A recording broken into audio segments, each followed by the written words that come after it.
Did God really tell Abraham to sacrifice his own son? Yes, he did. But to really know why, we're going to need to go back and learn about Abraham in our first ever Did They Really? Abraham started off in a land called Haran. Also, drop the ham, his name is just Abram for now. The story starts when God gives Abram a call and says, "Hey, go to this land that I show you, and I will bless you and your descendants forever. I promise." Abram agreed to the terms of the call to just follow God to this promised land, leaving his friends and homeland behind, so God can bless him and his descendants forever. There was just one problem with this. Abram didn't have any children.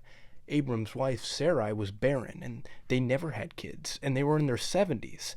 Even still, Abram followed God's calling and went to the land of Canaan.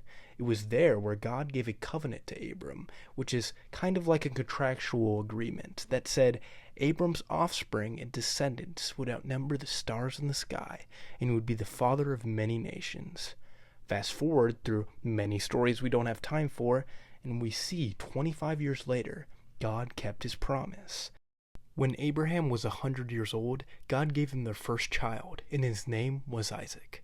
Also, we can add the ham back. God changed his name officially to Abraham. So, Abraham is now a father and is in the land of Canaan, the land that God gave to Abraham, just like what was promised. So, what was next? Well, God's next stop for him was to sacrifice his own son, the son he waited for 100 years. And what did Abraham do? He did what he did 25 years ago. He had faith in God and obeyed his command. So, that's where we are now. He's about to sacrifice his son. As many of you may have guessed, God was never going to let Abraham sacrifice Isaac. He had an angel of the Lord stop Abraham, and he provided a ram to sacrifice instead. But why did God ask in the first place?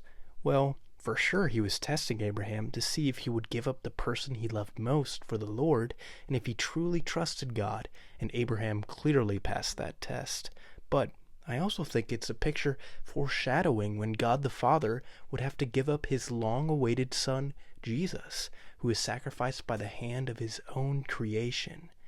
The important thing is that Isaac survived, and through him a great nation began, and that nation would be the line that brought Jesus into the world.